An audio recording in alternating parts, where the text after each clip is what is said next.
इस वक्त की सबसे बड़ी खबर सामने आ रही है कश्मीर से, जहां कश्मीर में 36 घंटे में 3 एनकाउंटर हो चुके हैं। श्रीनगर के घर में ब्लास्ट किया गया, जहां आतंकी छुपे थे। 4 जवान घायल हो चुके हैं।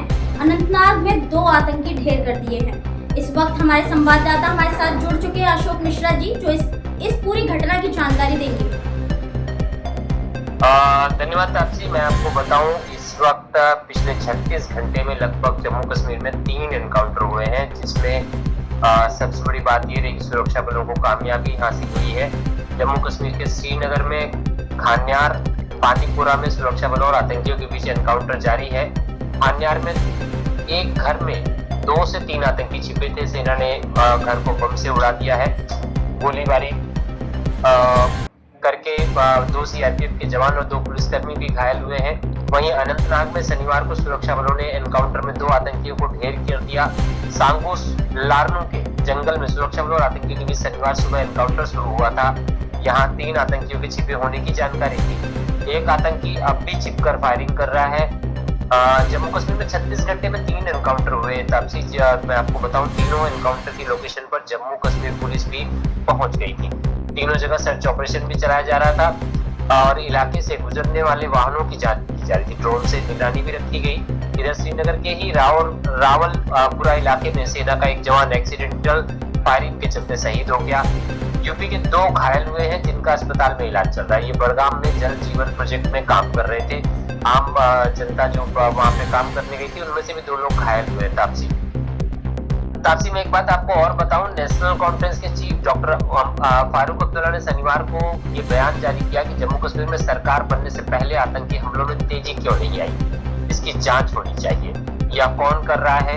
अब्दुल्ला ने केंद्र सरकार पर आरोप लगाते हुए कहा कि अब्दुल्ला का ये कहना है कि श्रीनगर के खानकान में मौजूद आतंकी को मारा नहीं जाना चाहिए था, बल्कि उन्हें गिरफ्तार करना चाहिए था, ताकि पता लगाया जा सके कि उमर सरकार को अस्थिर करने का काम किसी एजेंसी को सौंपा गया है। जम्मू कश्मीर में आतंकवाद फल फूल रहा था।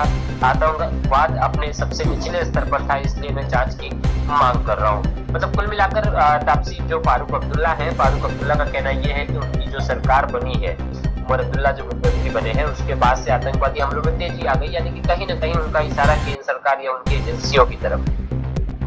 जी अशोक मिश्रा जी, मैं आपसे पूछना चाहती हूँ कि क्या ये राजनीति से जुड़ा हुआ कुछ आतंकी हमले जो हो रहे हैं, वो राजनीति से जुड़े हुए हैं? देखिए तापसी भाई, इसमें राजनीति का अंश राजनीतिक लोगों पे हम छोड़ दें, हम उसमें राजनीति को शामिल ना करें, क्योंकि देश की आंतरिक सुरक्षा का मामला है। देश की आंतरिक सुरक्षा के मामलों में हम पत्रकारों का एक फर्ज बनता है कि जैसे अभी फारूक अब्दुल्ला के बयान को लेकर मैंने आपको बताया, तो फारूक अब्दुल्ला एक राजनेता है और वो किसी भी टाइप का बयान जारी कर सकते हैं, बट हम एक जर्नलिस्ट होने के नाते हमारी जो जिम्मेदारी है वो देश के प्रति है। तो देश के प्रति होने की वजह से हम इसको राजनीतिक पहलू नहीं दे सकते, क्योंकि इसमें हमारे सेना की सम्मान की बात है, हमारे सिपाहियों के सम्मान की बात है, तो हम इसको राजनीतिक पहलू नहीं दे सकते। हाँ, ये आतंकवादी हमला है और कहीं ना कहीं मुख्यमंत्री उमर अब्दुल्ला पे ये सवाल खड़ा होता है कि मैकेनिज्म को मैनेज करना और संभाल पाना, कहीं ना कहीं जो जम्मू कश्मीर में जो सरकार अभी नहीं बनी है, वो उन चीजों को समझ नहीं पा रही है, जिसकी वजह से ये गलतियां हो रही हैं और एक के बाद एक आतंकवादी हमला हो रहा है। तब से जी, इस वक्त वहाँ की स्थिति कैसी है, इसके बारे में आप हमें थोड़ा सा बताएंगे? फिलहाल मैं वहाँ की स्थिति के बारे में आपको बता दूं, जम्मू कश्मीर में 36 घंटे में 3 एनकाउंटर हो चुके हैं।